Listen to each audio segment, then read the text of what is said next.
Ich freue mich sehr, hier zu sein. Ganz, ganz herzlichen Dank für die Einladung. Well, I'm very happy to be here. Thank you very much for inviting me. What I'm going to do is I am trying to go very quickly because I do not have a lot of time, and in quite an abstract way and without referring to the specific design principles, because I do not have a background in architectural theory, urban planning or design. I want to present the topic as it presents itself in the political theory and philosophy. I want to present some criticisms and also some ways to reformulate or to further develop the topic. Basics. If we want to follow Heiner Bielefeld, who is a political scientist at the University of Erlangen with a focus on human rights, well, according to him, universalism, and I'm going to make some quotes from a lexicon. All universalism means a claim that is valid for all people, a claim to moral and legal norms. And very often it is referred to the categorical imperative by Kant that says that you should only act in a way that the way in which you act can become the rule for universal acting. The prerequisite for universalism is the possibility to universalize it. And this is, according to Bielefeld, the assumption that norms have a universal validity and that based on different social, economic, political and cultural conditions, they can be implemented. And this means that universalism can become specific and also has to be specific. Otherwise, it is not implementable.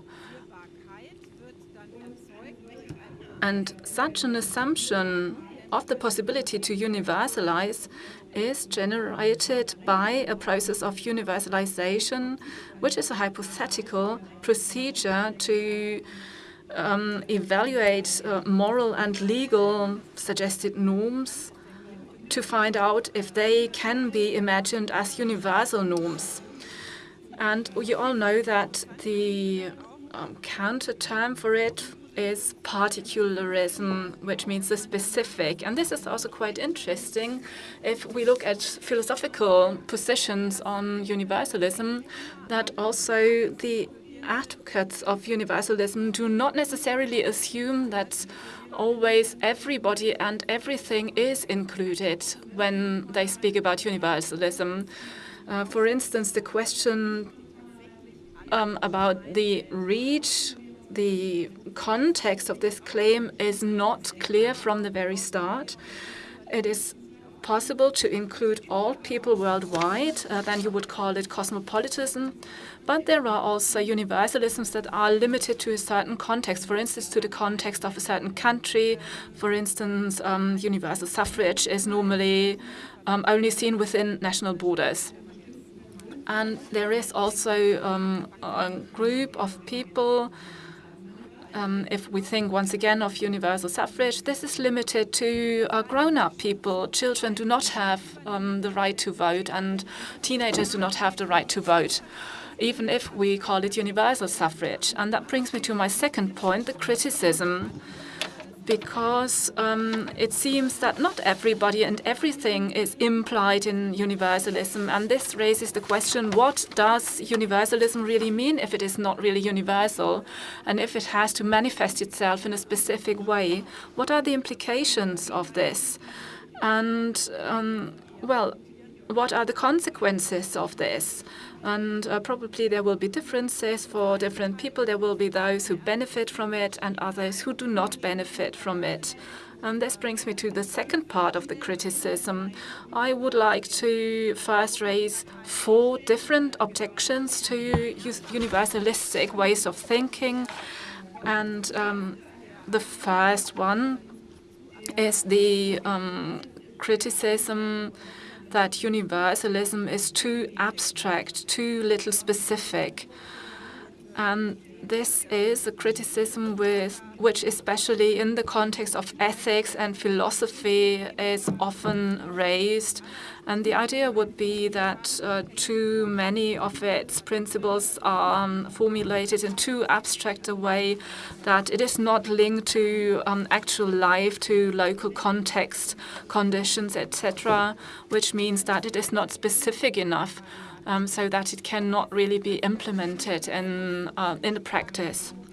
Second criticism is that universalism is too homogenizing and has cultural imperialistic trends and tendencies because, or if, it does not take into consideration the particular and presents itself as universal, even though it's not universal. A third criticism is a criticism of the biases of universalistic proclamations. In other words, the unmasking of universalism as a de facto particularism in universalistic disguise. One example for that would be the feministic criticism that many formulations of universalism are androcentristic, or that non-Western criticism of universalism, that it is very Eurocentric or Occidentalism. And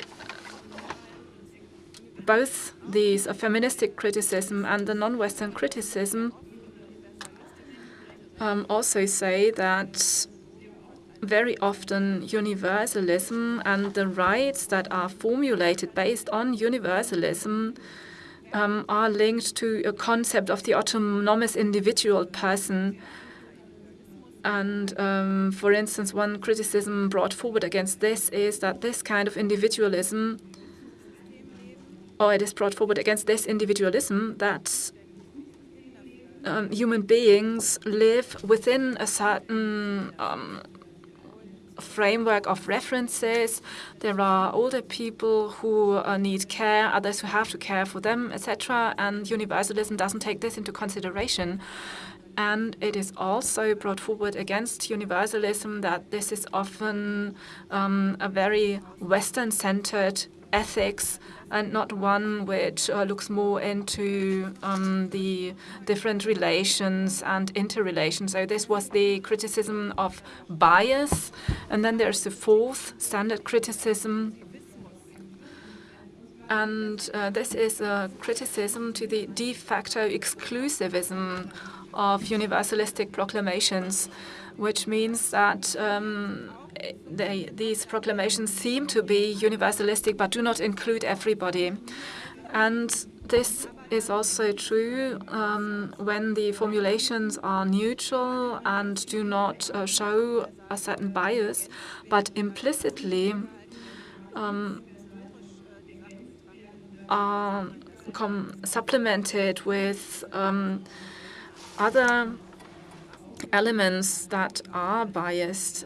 And well, for instance, we can see that the creation of universalistic principles in Western world went along with racism, and that there were differences between different categories of people belonging to different so-called races. And if we bear that in mind, then we can see that many universalistic principles only refer to certain groups.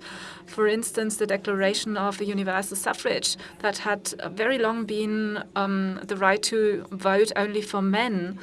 And then we have also the limitation to the Eurocentric populations. I don't know how much you know about the revolution in Haiti.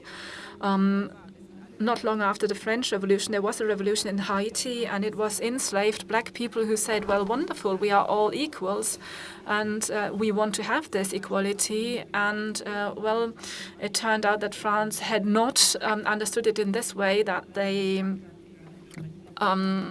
this revolution was suppressed, and that very bloody, well, differences followed. In my mind, these different criticisms can be grouped in two categories. One of them would be that universalism as it presents itself, so a real existing universalism, is too strong, too far-reaching, and therefore homogenizing. And there is the consequence from this normally is that we have to look for alternatives, either to build upon particularism. This is what is done in communism, for instance, or the search for something like pluriversalism, and I'm coming back to that, or to a contextualizing and dialogue about the different elements on different levels, which is called transversalism. So there's transversalism or pluriversalism instead of universalism. So this is one version, and the other criticism is that universalism is too weak, that it is restricted. And based on this, the requirement is that universalism has to be completed, to be radicalized and reformulated. What I'm going to do now is I will speak about 4 or 5 additional aspects, and I will give some explanations about the alternatives that I've mentioned. And, well, I will refer to certain authors. Of course, this is very too simple, actually, and I still hope that this will be helpful for the discussion that we will have together. Number 1 is a hypothesis of François Julien, a French sinologist, who came up with the thesis that globalization makes the uniform appear as universal, and that these two, uniform and universal, are often mixed up. Uniform for him is an economic term, and he understands it as economic homogenization in the context of globalization. One of the buzzwords would be the McDonaldization. We could also, according to Julien, the uniform is the spreading of the similar. For instance, you can watch Harry Potter movies in the cinemas everywhere. So this would be the uniform, basically economic, and universal means for him something rational, a normative principle, a regulative idea. And his understanding is that often the uniform appears to be the universal, and that is different to really make a distinction between the two. And for me, this suggests that it might be worthwhile, when talking about universal questions and when talking about aspects of the universal, that we make the distinction between these two, because at least in the theoretical dealing with these questions. And why is this necessary? It is necessary that we can criticize individual points and do not throw out the baby with the bathwater, so that when we make criticisms, that we do not necessarily criticize the whole basis. But Julien knows that there are different normative principles, not only the Western principles, even though in the context of colonialism, the Western principles were spread all over the world. And against this backdrop, he pleads for transversal dialogues and mutual translations, which are meant to create mutual understanding. And it becomes clear that the agenda of this dialogue cannot be dictated by one side. It is not enough if a Western philosopher invites colleagues from all over the world and asks them about their ideas on justice, for instance. But the idea behind this is that the topics which are discussed, the question which are the most important concepts that need to be discussed, which are the important concepts, that answering these questions is something that takes place in a dialogue. That was the first point. The second point is the criticism brought forward by Walter Mignolo. I would say that he is one of the most prominent representatives of the decolonial politics. He is a professor, and his idea is different from that of Julien. He says that the spreading of the European normative universal is also problematic, and for two reasons. Well, he says that making a difference between the uniform and the universal does not bring us anywhere.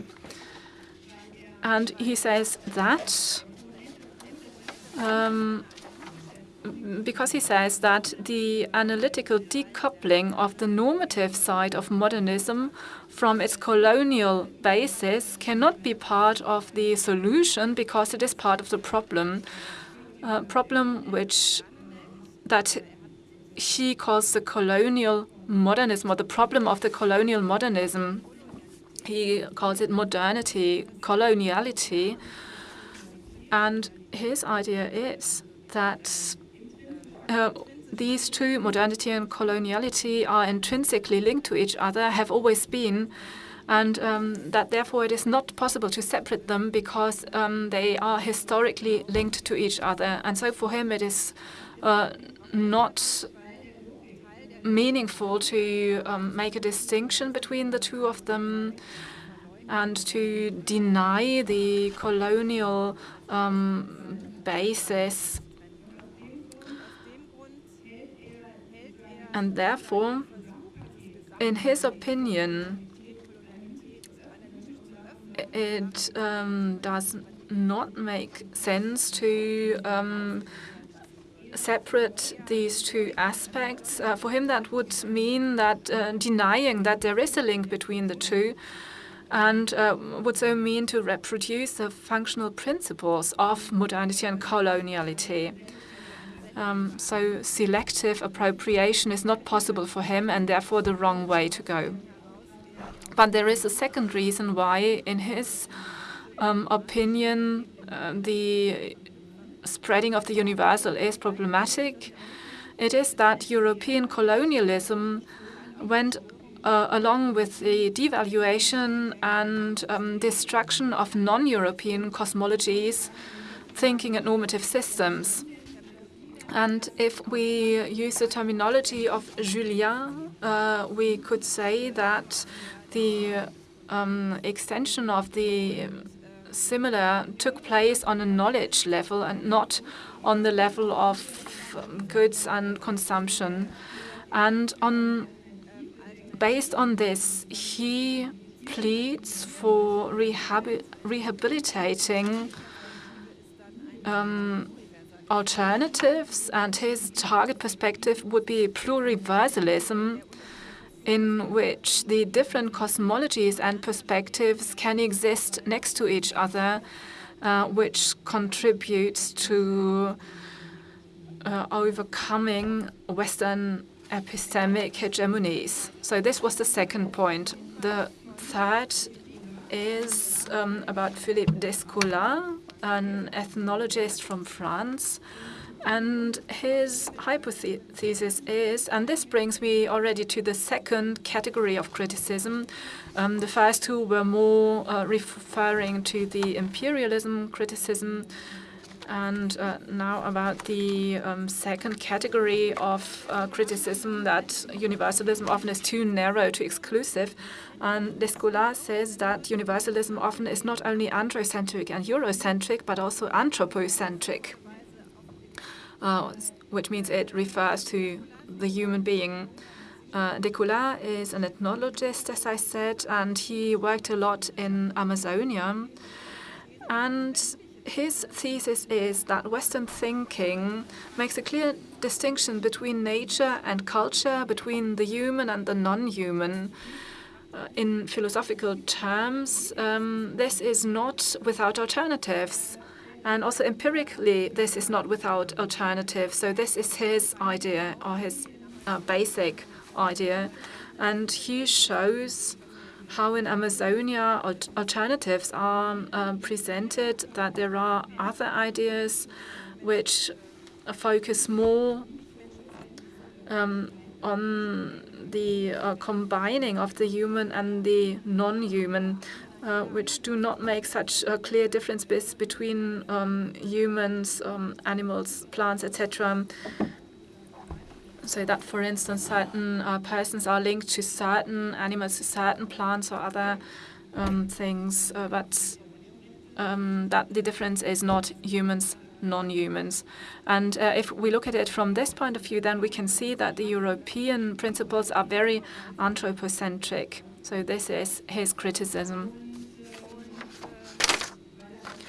And he thinks that this is problematic, and he is looking for a real universalism, and therefore he pleads for a relative universalism, which is not only refers to human beings as autonomous persons, but looks at them as being linked to other entities, which can be different things like territories, plants, animals, deities, etc.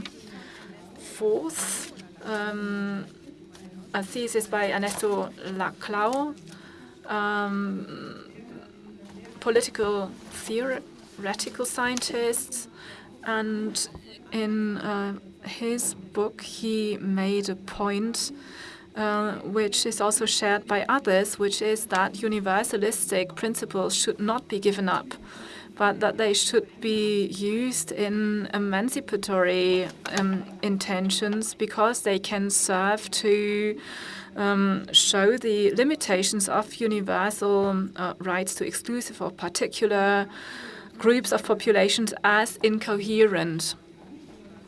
And as I've already mentioned in some of the examples I've given earlier, one of the examples would be liberal feminism, that in the beginning required to extend the vote to right also to women, and saw that the theoretical claim was that everybody could participate in the political life, and in fact it was only men who could participate in the political life. And so the political claim to inclusion normally follows these lines. And there's another argument by Laclau for universalism, looking at particularisms that are often strengthened in the beginning, and he says that we need universal criteria in order to be able to evaluate conflicting particularisms. For instance, if feminists want to get rid of the special income taxation for married couples because they think that this supports some state control over couple relationships, and if others fear that the getting rid of this special income taxation for married couples would, be detrimental for the traditional social structures, we cannot decide what is right and what is not if we only look at this particular aspect, but that we need some wider basis to decide if it's right or not, or what is right or not. But dealing with universalism in such a way means that we need the formulation of universal principles in such a way that we do not see additional biases of which we have to fear that they can prevent real inclusion of those who had been excluded until that point in time. I mean, I can demand universal suffrage, and I can say that I am also included in this claim, even though in the beginning I did not have the right to vote.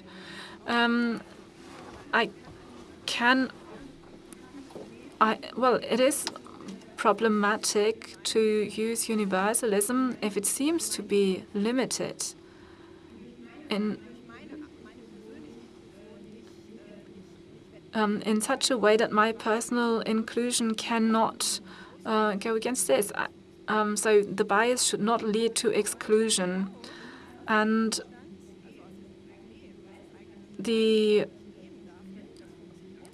if Laclau says that there should not be such biases, and he also says that, and I'm going to quote, that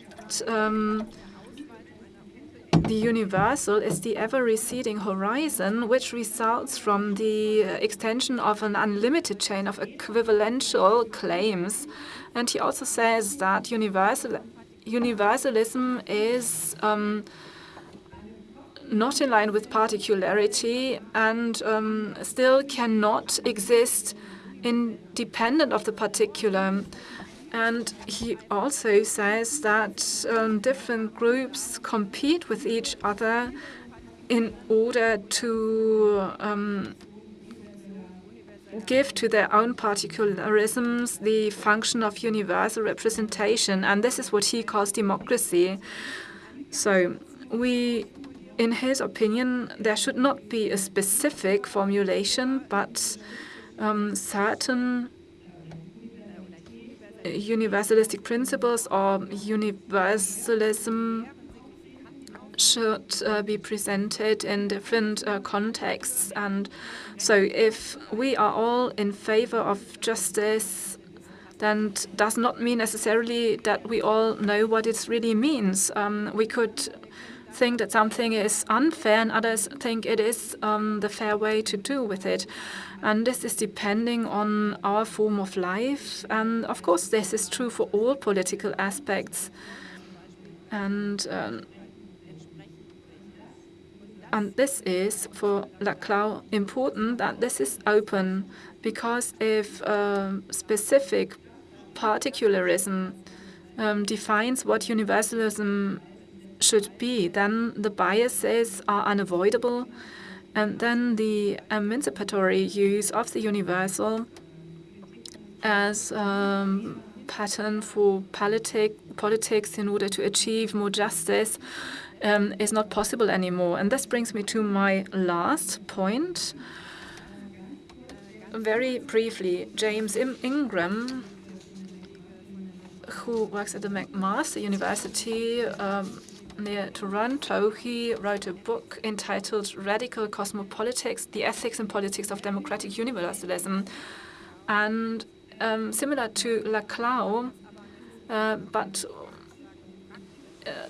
this is the interesting point. He also looks at the international level. He looks at international global questions, and he also pleads for a political, which means in this case a radical democratic approach to transnationalism and not an administrative one. And in this sense, he advocates or he sees the top-down cosmopolitization as problematic and pleads for a bottom-up cosmopolitization, like, for instance, in World Social Forums. And again, it is very important that in the political process, it first has to be negotiated what this universal should look like in the end. And I think, once again, we can say that universalism, in this case, must necessarily be specific or also specific and cannot be prescribed in any way. Thank you.